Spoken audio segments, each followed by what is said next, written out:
ਦੋਸਤੋ diesel pump ਆ ਗਿਆ ਜੀ ਸਟੈਨਾਡਾਈਨ ਦਾ ਬਿਲਕੁਲ 0 ਮੀਟਰ।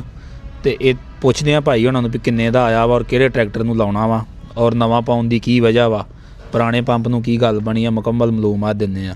अस्सलाम वालेकुम वसीम भाई। वालेकुम सलाम जी वसीम भाई की हाल आ? ठीक ठाक शुक्र अल्लाह दा। ਤੇ ਇਹ ਨਵਾਂ ਪੰਪ ਪਾ ਦੇਣ ਲੱਗੇ ਪਹਿਲੇ ਨੂੰ ਕੀ ਗੱਲ ਬਣੀ ਆ? ਪਹਿਲਾਂ ਇਹਦਾ ਪੰਪ ਨਾ ਇੱਕ ਦਫਾ ਪਹਿਲੇ ਤੇ ਜੈਨਮਨ ਚੱਲਦਾ ਰਿਹਾ 17 ਮਾਡਲ ਸੀ ਟਰੈਕਟਰ 85 ਤੇ ਪਹਿਲੇ ਤੇ ਜੈਨਮਨ ਜਿਹੜਾ ਚੱਲਦਾ ਰਿਹਾ ਉਹ ਸਹੀ ਚੱਲਦਾ ਰਿਹਾ ਵਾ। ਉਸ ਤੋਂ ਬਾਅਦ ਇੱਕ ਦਫਾ ਨਾ ਰਿਪੇਅਰ ਕਰਾਇਆ ਵਾ ਤੇ ਰਿਪੇਅਰਿੰਗ ਜਿਹੜਾ ਨਾ ਚੱਲਿਆ ਨਹੀਂ, ਖਿਚਾਈ ਵਗੈਰਾ ਨਹੀਂ ਕਰਦਾ ਤੇ ਬਾਕੀ ਇੱਕ ਦੋ ਬੰਦਿਆਂ ਹੋਰ ਨਾਲ ਮਸ਼ਵਰਾ ਕੀਤਾ ਤੇ ਇਹਦੀ ਜਿਹੜੀ ਹੈ ਨਾ ਰਿਪੇਅਰ ਨਹੀਂ ਸਹੀ ਹੋਈ ਤੇ ਹੁਣ ਅਸੀਂ ਇਹਨੂੰ 0 ਮੀਟਰ ਹੀ ਪੰਪ ਜਿਹੜਾ ਲਿਆ ਕੇ ਨਾ ਤੇ 0 ਮੀਟਰ ਹੀ ਫਿੱਟ ਕਰਨ ਲੱਗੇ। ਇਹ ਕਿੰਨੇ ਦਾ ਆਇਆ ਜੇ? ਇਹ 1 ਲੱਖ ਤੇ ਇਹਦੇ ਨਾਲ ਦਾ ਹੀ ਲੱਗਾ ਸੀਗਾ। ਸਹੀ। ਹਾਂਜੀ। ਤੇ ਇਹਦੇ ਨਾਲ ਨੋਜ਼ਲਾਂ ਵੀ ਨਵੀਆਂ ਲਿਆਨੀਆਂ? ਹਾਂਜੀ, ਇਹਦੇ ਨਾਲ ਨੋਜ਼ਲਾਂ ਜਿਹੜੀਆਂ ਨਾ ਉਹ ਲੈਦਾ ਨੇ।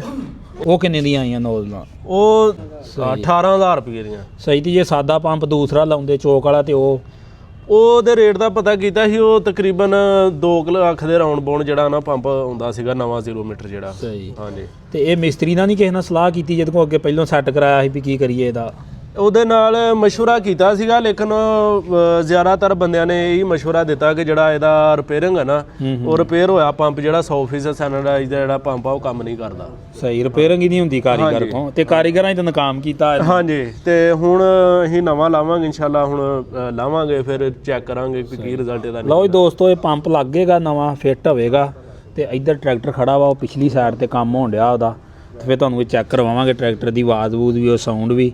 ਤੇ ਇਹ ਮੁੜ ਕੇ ਟਰੈਕਟਰ ਚੱਲੇਗਾ ਚਾਪਰ ਤੇ ਫਿਰ ਵੀ ਤੁਹਾਨੂੰ ਚੈੱਕ ਕਰਵਾਵਾਂਗੇ ਕਿ ਟਰੈਕਟਰ ਕੀ ਕਰਦਾ। ਬਾਕੀ ਟਰੈਕਟਰ ਦਾ ਇੰਜਨ ਨਵਾਂ ਹੋਇਆ ਸੀ ਪਿਛਲੇ ਸਾਲ ਤੇ ਪਿਛਲਾ ਹਿੱਸੇ ਦਾ ਕੰਮ ਵੀ ਹੋ ਗਿਆ ਤੇ ਪੰਪ ਵੀ ਜਿਹੜਾ ਬਿਲਕੁਲ ਨਵਾਂ ਲੱਗ ਚੱਲਾ।